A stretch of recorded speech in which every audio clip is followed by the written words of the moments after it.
under no circumstances are they going to hold talks with the Russians, because that would suggest that they've made a mistake. Right. It would suggest that we're pulling the Zelensky strings, which of course we are. Yeah.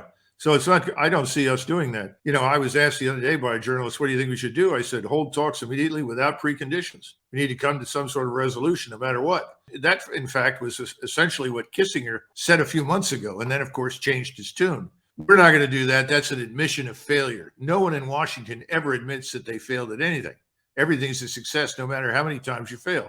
That's the first problem. I think the second problem is there's a lot of arrogance and self-delusion. I don't think the people on the Hill really understand what war means anymore. For many, many years, we had lots of interesting people on the Hill. Sam Nunn was a good example, but there were many others. Most of them had served in the military. A lot of them lived through the Second World War. They understood what you meant when you started talking about war. So when it came to Russia, or in those days, the Soviet Union, people made it very clear that's not what we want. Whatever we do, we must find a way around that, because we all know what that means. And they weren't necessarily saying it would be nuclear, but it would be so destructive and self-defeating, we don't want to engage in it. I don't sense that anymore.